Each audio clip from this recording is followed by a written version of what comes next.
Okay, I want to welcome you to the flame test lab. This is what I think you're going to enjoy. It obviously involves flame. So the first thing we're going to have to do is pay absolute attention to safety.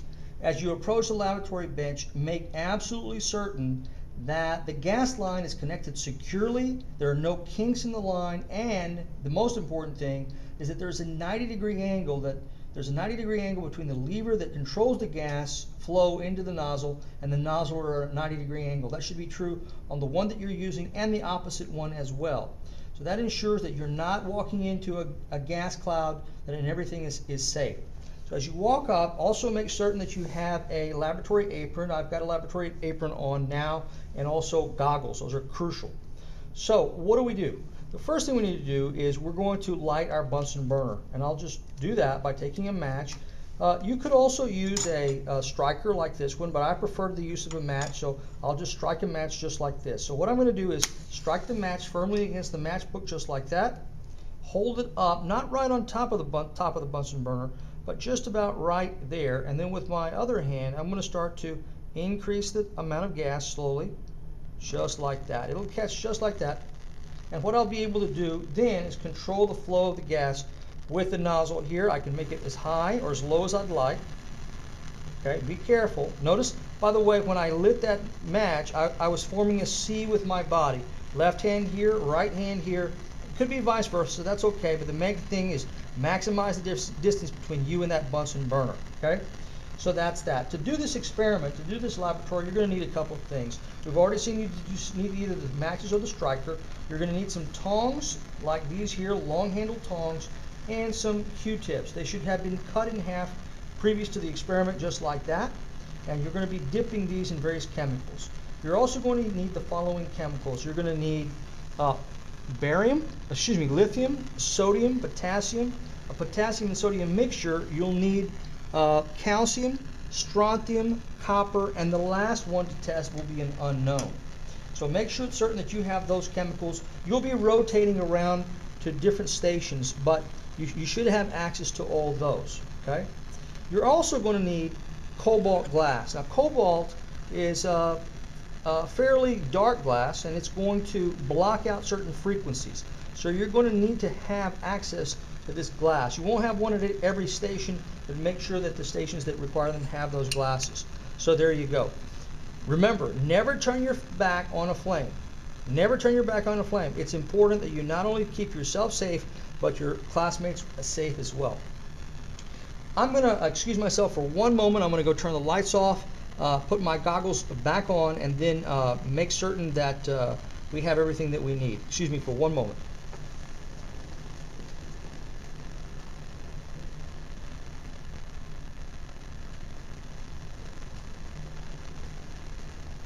Okay, I have turned the lights off for a reason. The reason is it's a little bit easier to see what is happening with the flame. I'm going to back this flame up just a little bit, just about there. That's fine.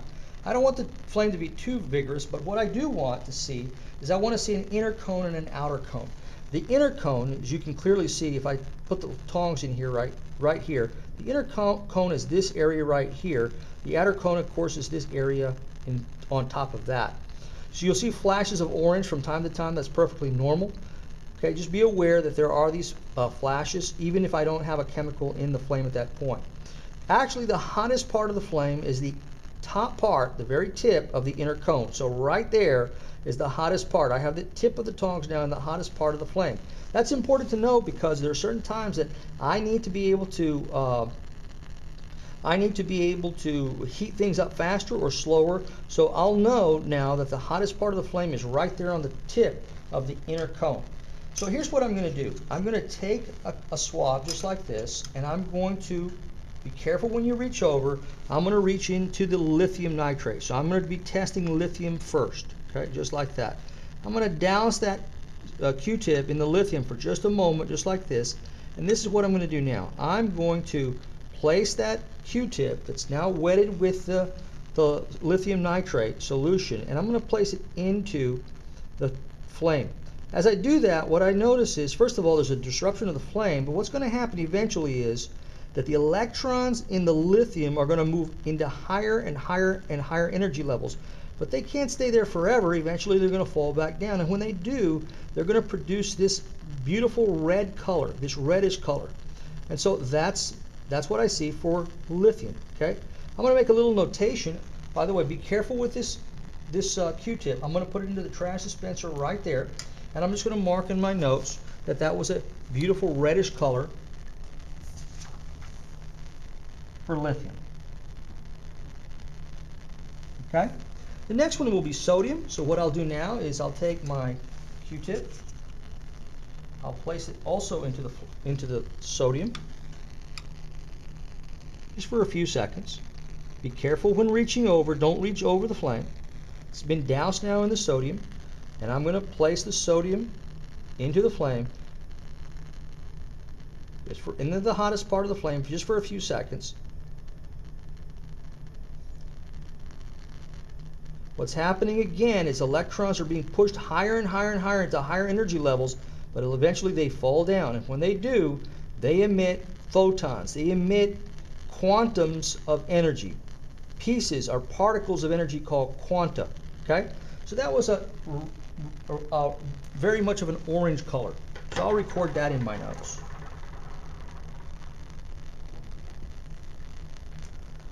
The next thing I'm going to do is I'm going to, actually I didn't need to dispose of that Q-tip. I'll put it back into the sodium. But what I need to do now is I need to view the sodium through the cobalt glass.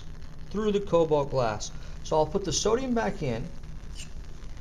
Now be careful when you're viewing it through the cobalt glass that you not get too high over the flame. You don't want to burn yourself. So go to the side, go just like this, and view through. Now what I see is that much of that orange is taken out by the cobalt glass. I can't see that wavelength anymore. So I'll make that notation. And be sure and keep the desk tidy. All right, the next one then is going to be potassium. So I'll place potassium, or I'll place the Q-tip into the potassium, just like this. And when I do,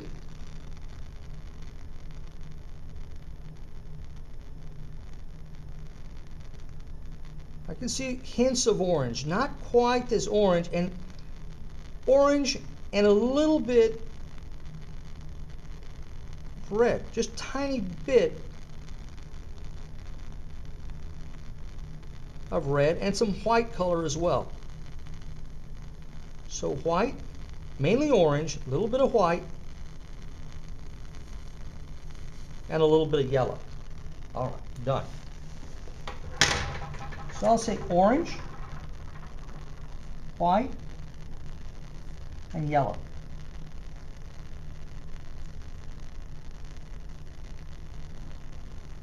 Okay, now let's look at it through the cobalt glass. Same thing. Douse it in. Look at it again.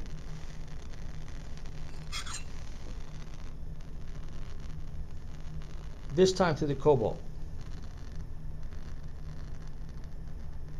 And what I see is that that yellow color is no longer there. I see the other colors through the cobalt, but that yellow color is no longer there.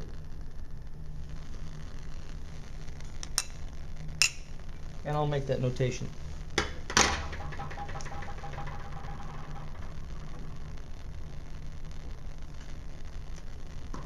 Okay. Now a sodium and potassium mixture. So I'll grab another Q-tip and place it into a sodium and potassium mixture.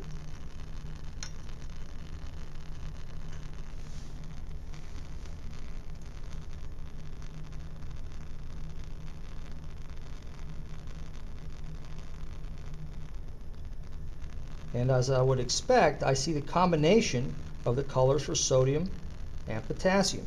So I see certainly some orange, I see some white, and I see a little bit of red. Just a hint, not very much, just a little. Okay? I'll look at that now through the potassium and record what I see here.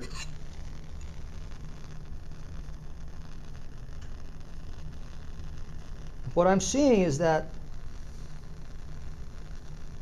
the red is really being brought out now through this cobalt glass, really being brought out. Be careful not to allow the Q-tip to catch on fire, okay? Just like that. So I'll make that notation.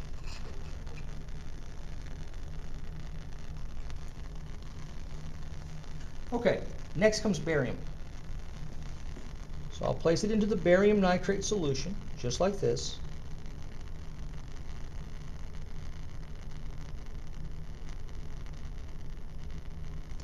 Again, electrons being pushed further and further and further out.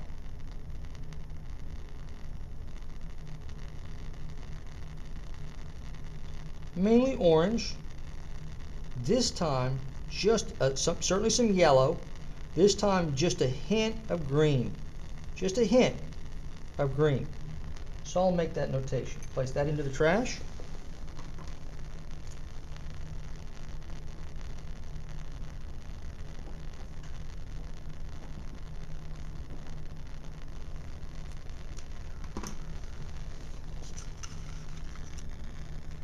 Okay, calcium now. Q-tip in.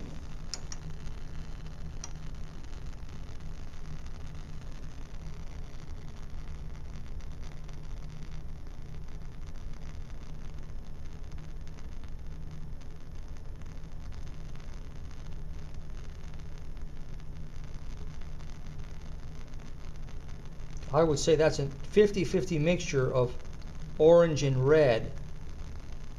Maybe a bit more orange than red, but certainly see the red there. Okay? So that's for calcium, orange and red. Okay?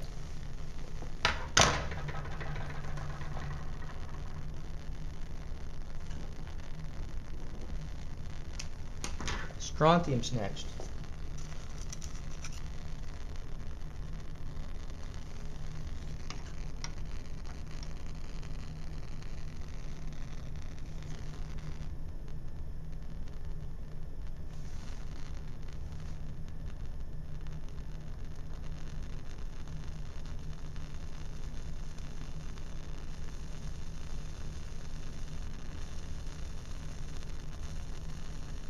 Okay, I see a lot of orange, a lot of red, and occasionally just a lap of green. So a lot of orange, a lot of red, and just a little bit of green. A little bit of green. Okay, make that notation for strontium.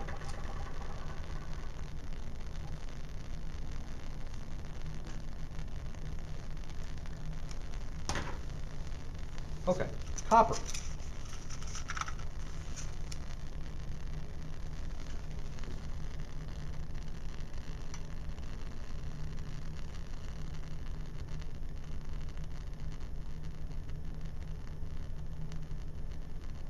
Electrons being pushed further and further and further up, but now beginning to release energy in the form of photons. I can see the a wavelength that corresponds to a greenish color, a little bit of orange, but certainly not, I've never seen that much green. So that's a signature flame for copper. Nothing else has that color. Green, orange, but mainly green. So that's copper. Make the notation.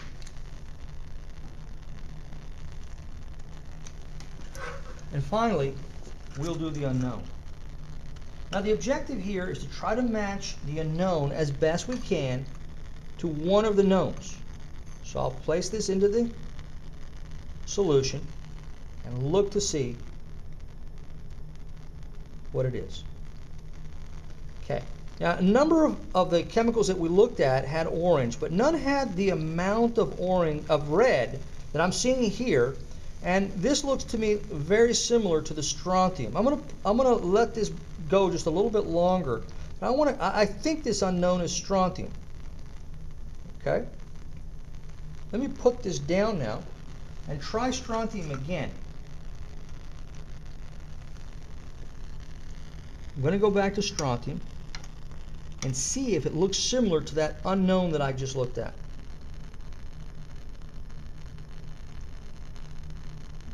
definitely. It's almost like it's popping on the bottom. There's a popping motion right at the tip where that hottest part of the flame is. And I didn't see that in any of the others, even the ones that were predominantly orange. So I'm going to say that my unknown then is strontium. Okay? All right. That concludes the flame test laboratory. Make certain that your laboratory desk is cleaned up, that everything is tidy around your desk. Before you leave, turn off the flame. Make certain that the lever is perpendicular to the nozzle. And as you turn that off,